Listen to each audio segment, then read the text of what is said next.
안녕하세요. 보드게이머 현홍입니다. 2021년 가을 파주 슈필에 시작되는 첫날 신작 윙스팬과 캔버스가 출시됩니다. 윙스팬은 우리가 이미 익숙히 알고 있기 때문에 오늘은 캔버스에 대해 조사를 하고 이거 구매할 만한 건지 살펴보도록 하죠. 캔버스는 10월 13일 낮 12시 파주 슈필 행사로 26,400원에 출시가 되고 이후 일반 판매도 할 것 같습니다. 사실 보드게임 박스만 보고 제 마음은 50% 기울어진 상태입니다. 그래서 오늘은 다른 날보다 정신 차리고 게임성을 살펴보아야 합니다. 박스 보세요. 미쳤습니다. 그만큼 박스 디자인이나 테마는 예쁘고 매력적입니다.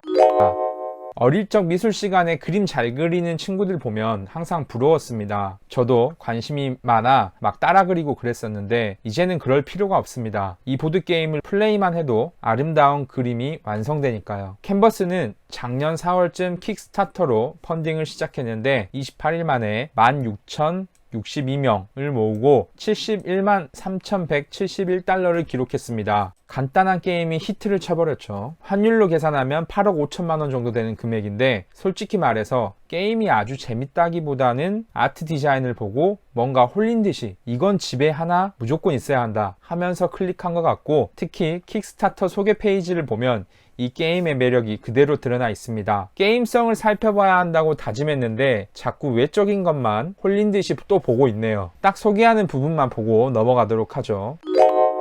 1인에서 5인까지 플레이 가능하고 30분 정도 플레이 타임을 갖고 있습니다. 룰이 간단한 게임에 솔로 규칙까지 추가를 해 주었습니다. 그리고 핵심 시스템인 투명한 카드에 그려진 그림을 겹쳐 이렇게 예쁜 그림이 완성된다는 것을 보여주고 있습니다. 내가 어떤 카드를 끼워 넣느냐에 따라 그림이 다양하게 달라지고 그 밑에 5가지 요소가 점수 획득하는 부분이라고 보면 되겠죠. 그 다음 딱 10장 정도의 완성된 그림을 보여주면서 이 게임의 아트웍을 보여줍니다. 벌써 끌리시면 안 됩니다.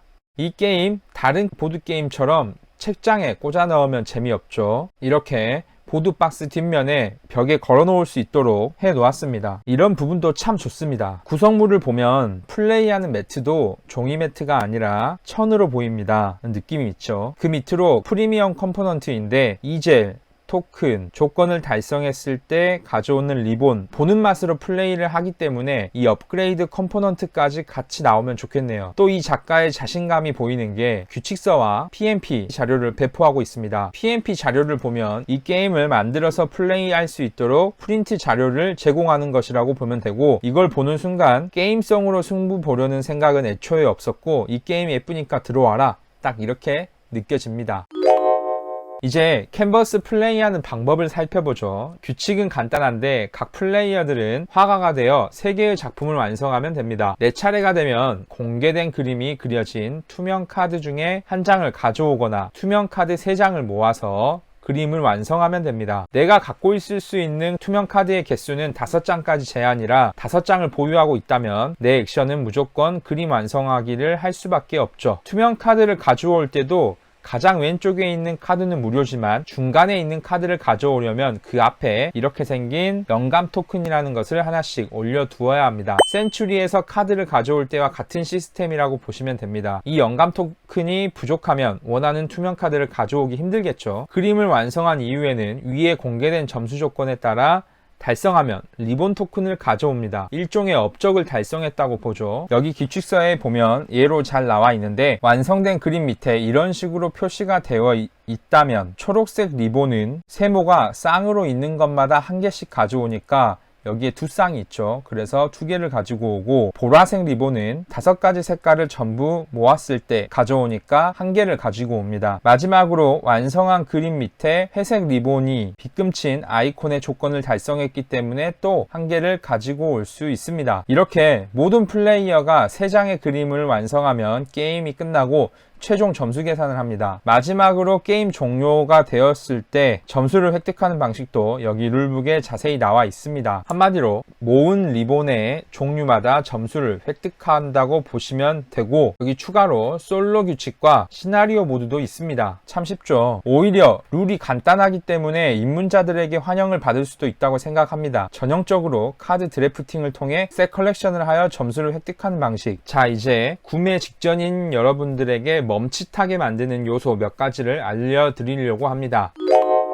게임의 테마, 아트웍 좋습니다. 하지만 막상 플레이하면 내가 원하는 그림을 완성한다는 두근거림보다 점수 경쟁을 위해 그 밑에 있는 조건들이 더 눈에 들어옵니다. 따라서 게임을 플레이하기 위해서는 원치 않은 그림을 완성할 수도 있고 카드 드래프팅과 셋 컬렉션이 재밌어야 결국 그림도 눈에 들어올 것이라고 생각합니다. 캔버스가 아트웍을 강조했지만 결국 보드게임이니까 플레이도 같이 재밌어야 한다고 생각하고 영업용이나 손님 접대용으로는 매우 좋은 선택이 될 수 있지만 자주 돌릴 것 같지는 않습니다. 다시 말해서 리플레이성이 떨어지는 게임이라고 생각하시면 됩니다. 딕싯이라는 게임 처음 나왔을 때를 생각해보세요.